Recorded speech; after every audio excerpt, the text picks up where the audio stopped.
jërë ngeen jëf coronavirus bàjjo bi dugal na ci fitna jigéen ñu wérul yi ci réew mi enquête dina kay nañu femme enceinte yi ñoo ngi ci dansé yëral xët mu njëkk journal bi ñeent ci jigéen ñi wan lor feebar bi yóbbu na leen gis nañu it ay cas pulmonaire grave ci hôpital Youssou Mbargane Diop jigéen ñi wérul ñi ci réew mi ñi ci coronavirus bi daal ñi mu ciy gën a sonal moo di ñi amee yaram wu bari ñi amee diabète wala ñi amee asthme ñooñee ñoom wopp ju du leen lebal covid 19 bi yéen kay bi mi ngi ñuy xamal ne jur na ci jigéen ñi wérul ñi ay accouchement prématuré yokku na it cas césarienne yi lisi ko nañu pandémie bi mi ngi wan lu dara jarul jigéen ñi biir yi ci réew mi fukk ak juróom-ñaar ci ñoom wopp ji tëral na leen tëral na it ñaar ñoo xam ne wasin nañu ba toll ci nàmpal journal bi wax nañu it ñeenti jigéen ñu feebar bi yóbbu te ñu tolloon ci diggante le témoigne nañu bul faale gi ñu bare di wane ci coronavirus bi ak di ko doxee bokk na ci li gën a dooleel delta bi ci réew mi ñetteelu wàgg bi ci mbas mi mi ngi ne jasar ci kaw nit ñi bés bu yàlla sàkk ñi ciy faatu seenub lim di gën di yokk nit ñi mel na ñu ko yëgul te li ci gën a doy waar nag moo di ba léegi am na ñu gëmul corona bi ci réew mi Le Quotidien bind ne variant delta bi na xës ci suñu kaw ay problème yu ne xus la fi andi journal bi boole kooki kàddu yu mu nangoo ci docteur Daouda Ndiaye muy sàkku ñu renforcer maanaam dooleel CTE ba ci hangar des pèlerins bu aéroport Léopold Sédar Senghor professeur Abdoul Aziz Diouf bu kuréel gi ëmb gynécologue ak obstétricien yu réew mi di xam le ne jigéen ñu wérul ñi lu ñu mën a moytu rek moo gën ndax feebar bi yàpp na leen lool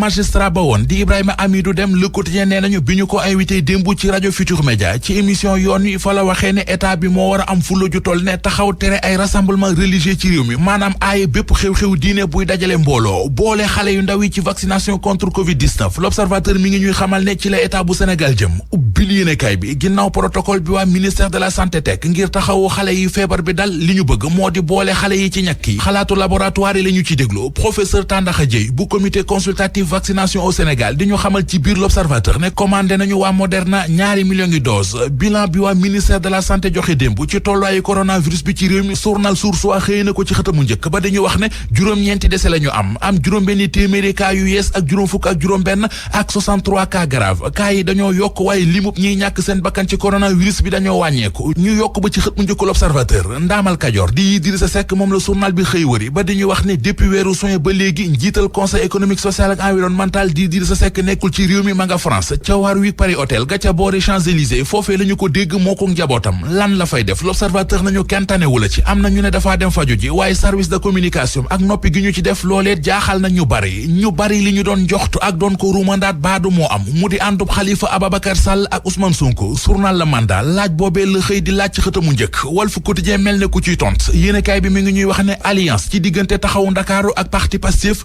bu amul it mi ngi xeeñ Cirque Noir ab série la boo xam ne Vox Populi nee nañu producteur bi ko def ak acteurs ya ca nekk banqaasu police bii di division spéciale cybercriminalité ñoo ngi leen di wër gu métti waa ONG Jamra ñoo porté plainte ndax série bi dafa bari ay yëfi saay-saay ay wax yu ñaaw ak ay scènes yu ñaaw ñoo ca bari l'observateur nañu te nag luñ ci xamul moo di ñi ko def jotaguñ cee dawal sax benn épisode bande annonce bi di lancement bi rek moo génn nit ñi jàpp seen gémmiñ tegtal yu nguur gi joxe terewul Medis Sénégal ba tey tàmbale waatu liggéey bi ña fay liggéeyee nag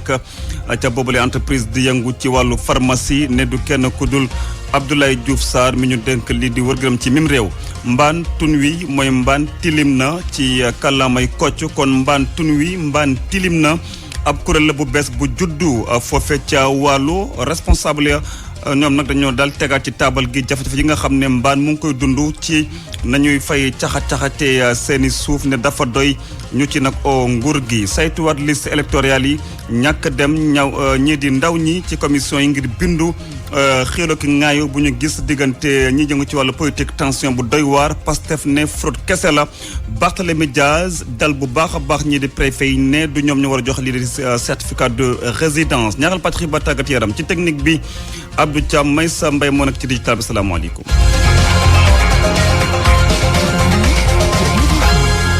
Seydou Nourou Ba dal leen jàmm Medis Sénégal ba tey tàmbaliwaatul liggéey bi naam sax nguur gi wala président de la république joxe na ay tegtal ngir ñu daal di ko tàmbaliwaat liggéey ba loolu nag ña fay liggéeyee di ko naqarlu ñoom nag di yëngu ci wàllu pharmacie responsabilité ñoom dañoo jàpp ne du kenn ku dul ministère bu santé di Abdoulaye Diouf Sarr ñu ci nag nguur gi di njiitu réew mi président de la république Macky Sall ni ko dem Ngom délégué personnel ba ci téléphone beeg Ibrahima Diamé. xam nga depuis le 1er mai président bi dafa jox ndigal ministère de la santé ak des finances pour Médis Sénégal reprendre lu mu gën a gaaw a début phase bi moom disponible na depuis bi ñu voté loi bi xam nañ ne aussi dossier bi li ko bloqué moo ngi ministère de la santé la moom moo war a def signature yi nga xam ne moom mooy permettre xaalis bi dugg ci compte FONGIS ñëw ci compte Médis Sénégal pour que activité yi redémarrer waat bu gën a gaaw. kon pour yow lan ngeen jàpp ne moo waral affaire bi démarré gul kon lan la. li ko waral moom mooy xëy na ministère de la santé ñoom ñoo deful seen liggéey rek ñoom ñoo toog defuñu seen liggéey parce que bu ñu defoon seen liggéey correctement usine bi reprendre nañ bu yàgg. yaakaaroo leen mbas mi moo tax wala. non mbas bi taxul parce que normalement ñun am nañ benn rôle boo xam ne dañ ko war a jouer ci mbas bi. parce que médicaments yu bëri ñoo ngi koy laajte nii ñun yor nañ anticoagulant muy Enoxa sax am na fii nii au niveau de notre magasin. li ñuy lancé moom mooy ñoo ngi wax président de la république nu mu gën a gaawee son ministre Abdoulaye Diouf Sarr mu ubbiwaat usine bi nu mu gën a gaawee na signé kayit bi nga xam ne moom mooy permettre travail yi reprendre seen liggéey correctement. ñu wutali Pikine foofu nag askan wu yeewoo Caaroy Tali Jàllo ne dañoo sonn lool assainissement la ñu bëgg ci seen gox boobee ndax daal ci jamono jile ñu ngay amee jafe-jafe lool sax ci mbënn mi ndox wu bëri foo tourné gis ko waral nag ba ci jamono jile ay saag daal la ñu def suuf su bëree bëri ngir ndox mi bañ a dugg si seen i biir dëkkuwaay reportage foofee Ndeye Mati Dian. fii ci Caaroy mbedd mi ñëpp di woowee Tali Jàllo amul benn canalisation bu fi am rax ci dolli tali bi dagg-daggee am ay kàmb fu ne te moo ne de bu ñu sukkandikoo ci ñi fi dëkk lu ëpp 20 at ñu ngi nii canalisation dong la ñuy ñaxtu. Cheikh Amadou Lamine Gaye moom mooy délégué bu quartier bi. léegi sax la Pikine tali mais Caaroy ba Kër Massar amuloon assainissement Kër Massar léegi la ñu commencé mais mu ngi yëmbal démb lañ ko xëj ñett ñu wax 2 voies ñun 2 voies yi intéressé wuñu li ñu intéressé defoon ñu canalisation ndox mi dootu fi toog di dugg suñu kër yi. file dafa dem ba buntu kër yépp ñoo niroo ni ñu mel ay sàkk yu ñu sol suuf ba mu fees la ñu teg ci buntu yi ngir mën a kar ndox mi bu tawee kër gi ñu dugg taara la waaye bu tawee ndongo yi duñu jàng si ndax rek koñ bi day fees dell ak ndox. Oumar Gànn si. te lii yàgg naa mel gis ñu kenn kuñ ci dimbali. léeg-léeg day tawaat ci kawam am suy taw ñun ñëpp dañuy taxaw wuti ay saaku sol ci suuf gis nga su buntu kër gi ay saaku kese bu tawee comme géej. yaayu jaboot bi moom jël ay matukaayam bu yàgg. gis nga buntu bi dama koy yéegal ba tey yow boo fi doon dugg sax da ngay am problème. astumi sax li mu jàpp moo di ñoom waa Caaroy Tali Jàllo dafa mel ni bokkuñu ci dëkk bi. bu xasee taw sunu jàmm jeex na man daal damaa yaakaar ne ñun waa Caaroy gaar daal ñun danoo bokk ci dëkk bi comme dëkk bi yëpp am na canal boo jéggee tali bii rek canal a ngi fi romb kër sër yëpp canal la fii daal moo amul dara bi ko Bamba bi gis nga ni mu daan feese léegi amatul ndox defar nañ leen canal ñun daal ñooy bëgg a dee xuus ba sonn boo léegi di nga ci ndox mi di génn xam nga loolu neexul. ak yi mbir yi di metti yëpp waa koñ bi ne xam nañu ne meeru gox bi gafaam attanul defal leen li ñu bëgg loolee nag tax ba ñuy woo nguur gi ngir mu daal di leen di dimbali. Ndeye Mati Dian dañoo booloo ci ab kuréel bu ñuy wax mbaan tun wi mbaan tilim na askanu commune bu mbaan nag di woy ba tey di teg pression équipe municipale maanaam mairie ba foofee daal ñu jàpp ne dafa tële ngir indi ay saafara ci seen i doléance démb nag ñu waxtaan ak waskatu xibaar yi ñu listé seen i jafe-jafe yépp bokk nañ li leen gën a soxal mooy seen suuf soosee ñu caxat-caxatee Mamadou Diagne ci ay leeral. coowul suuf nekk jafe-jafe boo xam ne askan wi yeewu si biir commune bu Mbane ñi ngi koy jànkonteel saa su nekk askan wi yeewu si commune bi nga xam ne bokk na si commune yëpp si biir département bu Dagana ñi nga xam leen ni seeni njiit dañu leen seetaan bu ñu sukkandikoo si kii di Sidaati Sow bokk si mouvement Mbane tun wi Mbane tilim na mi nga xam leen ni sax jafe-jafe yi lee lenn rek moo leen ko indil mooy seen njiit yi ñoo daal di tële. Mbane jafe-jafe yi bëri nañ gis ngeen fii tey problème suuf yi gis ngeen fii say problème suuf si Amidou Kane 8000 hectares benn nit gis nañu tey au niveau de la commune de Mbane ñu bëri ñu ngi yàkkamti dem di dugal ay seen ay titre foncier parce que xam na ne équipe bi fi nekk su mootul day dem te suñ équipe beneen bu dëggu bu xam dëgg bu xam problème yi su ñëwaatee fii tey dana dindi loolu yëpp sànni ko fële te li fekk lu ñu ko indi loolu mooy gouvernance bu bon parce que ñi fi nekk jiite Mbane mënuñoo jiite Mbane. askan wi lee di ñaawlu nekkinu entreprise yi nga xam ne ñooy implanté wu si seen localité bi lee ñi nga xam leen entreprise yooyu ndefuñu lu dul jël seen suuf teg si di leen exploité. gis nañu tey Mbane ay éleveurs tey du ñuy dem vital suñuy vital su jëlee ceebam ba pare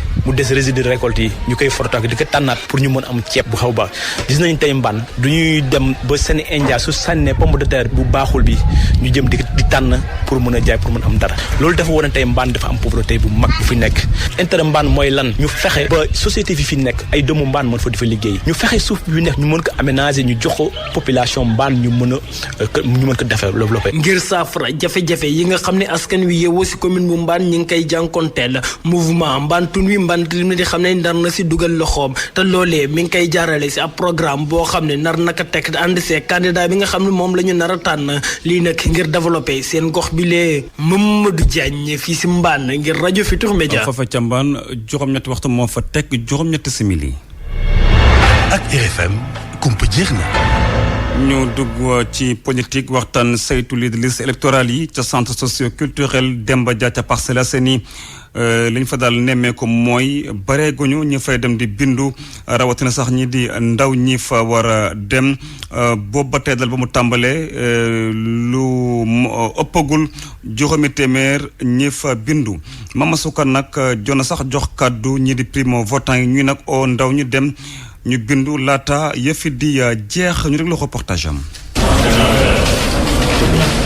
fii nit ñi taxuñu ko bari noonu ci commission révision liste électorale yi benn par benn la ñuy ñëw ngir inscrire ci yooyu les listes ñoo ngi fii ci centre socio-culturel Cheikh Demba Dia bi nekk ci Parcelles Assainies ci bunt bi ngay seen ab xale bu jigéen teint clair ma nga sol body bu weex boole ko jean bu bleu yore récépissé Mariama mi ngi am fukki at ak juróom-ñeent Mariama nekk primo votant. damaa gis jafe-jafe bi nekk ci réew mi rek moo tax ma ne xaama ñëw bokk ci vote bi rek peut-être kii di ñëw mën nañoo jàppale. Chérif Camara mel ni ku koy feelu ci wax ji waaye moom xalaatam moo di xeex bi doonul ci mbedd mi waaye ca bañ gàcceer sànni xeer du wax lu ñaaw parce que loolu mënul tax li fi nekk dañ li fi nekk bu ñu bëggee mu dañ dañuy dem bindu ji après élection bu jotee nga dem voté waaw loolu mooy sànni xeer bi gën a métti sax dëggal sa bopp. ay superviseur yenn ci parti politique yi ñu fekk leen ci centre socio-culturel ba ku ci mel ni Madické MS Diassi mooy ñaawlu ñàkk volonté jeunesse parcelloise bi. tey Parcelles Assainies mu doon population boo xam ne tey ñoom ñëpp dañoo doon jóg parce que ay ndaw rek la bëri tey commission daa doon faire del dafa yomb trop nga toog fee di critiquer ba pare yow li la war en tant que citoyen mataloo ko nit ki booy kaas dara dafa war a fekk yow mi kat bu élection jotee di nga jóg di nga am sa carte nga dem nga voté. lu ëpp juróomi téeméeri nit inscrire nañu ci yooyu les listes électorales bu nu sukkandikoo ci présidente commission bi waaye nag teewaayu primo votant yi moom lañ ca gën a seetlu Mariba. bi ñu commencé ba léegi on est à 500 et quelques inscriptions mais primo votants yi ñoo ci ëpp ils sont à 467 inscrits pour modification ils sont au nombre de 105 bëreegul noonu en ce point même changement de statut aussi bëreegul. ndaw yi di doog a inscrire ci liste électorale yi ñuy ñaan seeni moroom rek ñu def ne ñoom ñëw remplir seeni devoir citoyen laata fukki fan ak juróom ci weeru septembre nga xamante ni ci la ñu jàpp date limite bi. Mama Soukan ca Matam yëf yaa ngi fay am maanaam ñu ngi fay saytu liste électorale yi waaye nag foofu daal am fa certificat de résidence moo fay jafe-jafe diggante maire sortant yi ak ñi ñuy xaar nag maanaam seeni adversaire tension ba tàng lool Matamali Bandel ñaaw. mbind mi ci liste électorale yi nga xam ni dafay laaj certificat de résidence kat mu nga indi pëccëxoo ci gox-goxaan yi fii ci Matam bi yëf yi dooree ak léegi daanaka diggante maire yi sortant yi ak ñi nga xam ni ñoo nar a bëreel ci à janvier bi ñu dëgma la kenn du maye sa bopp morom dara la ko waral nag dañuy jiiñ maire yi ni dañuy bloqué certificat de résidence yooyu ñeneen ñi itam ñu leen di jiiñ ñi dañuy jéggaane ay électeurs di leen indi ci biir commune yooyu le gannaaw bi mu dindee turam ci fichier sénégalais de l'extérieur mu ñëw bindu ci li fichier bu dëkkub Ourossogui Samba Alassane Thiam mi ne mbër la ci wote yi ñu dëgmal kat mu nga ci artu bu baax a baax. dañu seetlu fii ci diwaan bi mooy maire yi ñuy wax certificat de résidence da nga war a dem rek fay ñeen fukk ñu defaral la mais dafa mel ni da ngay jéggi siraat booy ut certificat de résidence lu doy waar lu kenn musul gis alors loolu la ñuy lancer un appel pour ne na dak Ourossogui fii am fi certificat de résidence taw bu góor la fii opposition amu fi baat lu fi nekk yëpp président moo ko moom et duñu accepter maire yi nga xamante ne dañoo ragal perte ñu dóor la ndaxte liggéeyuñu ñuy manœuvrer pour di yàqal président ndaxte duñu bëgg ñu am investiture bâclée ñu dem enchaîner ay défaites ci législative yi di ñëw ak présidentielle ndax maire bu liggéeyul wax dëgg yàlla kooku investir ko ëpp naa def maire boo xamante ne liggéeyoo munoo sonal sa bopp munoo yéeg wàcc munoo dugg toog bureau def lu ko xamante ne du respecter li population yi wax ñun lu ëpp fukki at ñu ngi ci parti bi di liggéey donc ku ñëw nag ñu ci fekk ku dem da ñu ciy bàyyi. fu soriwul dara Ourossogui ca Matam itam daanaka situation bi nu mel la ñu nemmeeku diggante responsable APR yi yenn sa tension bi yéeg lool la koy firndeel équipe chaîne régionale bu RTS bi doon amal ab reportage dañ ko mujjee dàq ak doole mu génn mairie bi dina ab scène bi nga xamante ni image am yi ñu ngi wër ci réseaux sociaux yi mu nekkoon seen naataango Ali Bandel ñaa fi ci doon Matam pour RFM. élection locale yu janvier 2022 Barthélémy Dias nag maire lool ñenn ci ay ñoom di ay maire li ko nag waral mooy jafe-jafe yi nga xam ne daal dañ koy faral di am ngir am certificat de résidence lu tax yooyu la jafe-jafe moom mi di Barthélémy Dias di ko leeral gannaaw ba mu demee fekkee conférence de presse bu waa parti Pastef. man lu may njëkk a ñaawlu j'aurais vraiment souhaité que les uns et les autres comprennent que du mbiru par parlo mbiru éthique la man bi wax ak yéen je suis un maire de commune je suis le maire de la commune de Mermoz Sacré-Cœur depuis 2009 je ne peux pas comprendre comment quelqu'un peut être juge et partie en même temps dama ne Mermoz Sacré-Cœur man Barthélémy Dias je refuse de signer des certificats de résidence et les délégués de quartier ñu may dégg amul benn délégué de quartier ba ñu débuté révision ba tey ma woo la suma bureau wala ma jot la téléphone di la jox instruction alors au président Macky Sall lu ñu lay ñaax comme dañu ne ñun nous sommes des personnes violentes kon nag ñun ñu lay ñaax ci yar ak teggin parce que il faut pas confondre violence ak fulla ak fayda dëkk bi fu mu tollu tey ku amul fulla ku amul fayda dañuy jaar sa kaw te ci démocratie la ñu nekk moo tax ñu ngi ñaax maire yi nañu ñite te gëm yàlla bu ci des nag mooy wax ak ndeyu mbind bi mooy le président Macky Sall parce que c'est lui aujourd'hui qui est le seul et unique responsable de la situation que nous vivons et que nous traversons présentement. ni ñu sax sayto liste électorale yi Pastef bu Ndakaaru nag rafetul blocage yi mu sax jàpp ne ab fraude bu doy waar la waaye tamit di transférer ay électeurs ñoom ñu nag di ñooñu Ousmane Sonko nag joxe nañu ay exemple fa ca mel ni foofe ca Parcelles Assainies ak plateau waaye tam Point E ci nag beneen registre Pastef bu Ndakaaru nag ne daal ñu ngay fas yéene tey ci ngoon bu ñeenti waxtu jotee amal cérémonie ngir lëkkaloo ak fukki kuréel ak ñeent. pour man RFM mooy rajo bi gaaw ci xibaar yu wóor. RFM xibaar yu wóor te wóor. ñu waxtaanee mbas mi abattoir Ndiolofène quartier la ca Kaolack boo xam ne daanaka li mu am ci ñu daal di vacciné wu ngir mbas mi bariwul ngir nag fexe ba askan wi dem maanaam ñi faral di bañ ne duñu duñu ñàqu ñu dem vacciné wu daal ñu sax amal fa ab bërëb. ngir daal fexe ba ñooñee dem foofee ñu amal ko nag ca mosquée ba ci njàppalandu conseil départemental imam bi nag di ñaax askan wi rek ñu dem ñàqu ji ngir daal ñu fexe ba mucc ci biile feebar Pape Mbaye Diaw ci ay leeral. ñu ngi fii ci abattoir Ndiolofène foofu nag lu toll ci 20 000 junni ci ay nit ñoo yeewoo ci quartier boobu.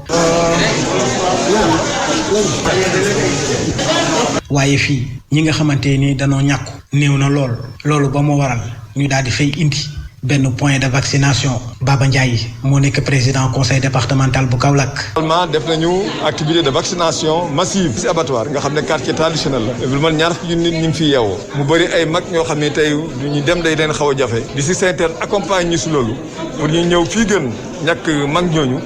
ñàkk ñi toll également si âge vacciné mais également wax nañ ñuy génn pour ñëw jël vaccin bi ndax ñi bañ a lor kenn. imam Ousmane Mohamed Diaw moom mi nga xamante ni moo dalal campagne de vaccination boobu di xam le rek ne mësta tàyyi ci woo askan wi ñu dem rek daal di ñàkku ji. li nga xam ne buñ ko jëfandikoo feebar bi mën na naax saay danañ jël conseil yooyu digal population bi julli si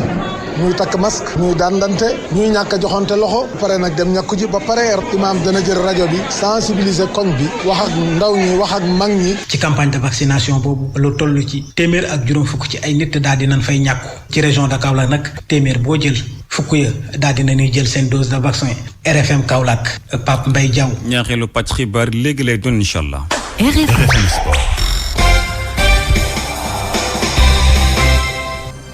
dañ koy tàmbali basket tournoi bu Ndakaaru juróom-ñett poñ ak juróom-benn ak juróom fukk poñ ak juróom-ñett li mooy score boo xam ne amoon na ci match diggante équipe A bu Sénégal ak sélection locale bi di nag match boo xam ne metti woon na lool ñu teewee ko nag kii di Gorgui Sy Dieng moom nag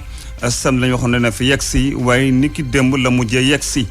foofee Soda Thiam nekkoon na fa ay leexal. Sénégal nag lu ñeel tournoi de Dakar bi daal dina ci am ñetteelu ndamam gannaaw ba mu doon jongante rek ak équipe locale bu Sénégal bi ndawuk Boniface Ndong yi nag dañoo daal di daan 86 ci 58 équipe locale bi nga xamante ni Parfait Adjuvant moom moo koy daal di tàggat kay tàggat gaynde yi nag di rafetlu bu baax na joueurs yi doxalee ci gi la jongante Boniface Ndong. match ñetti kanam la. nu ñu commencé match bi dafa xawoon yéex tuuti donc am na lu ñu doon jéem mais bon doxal woon noonu. match bu nekk rek am na li nga ciy jàngat donc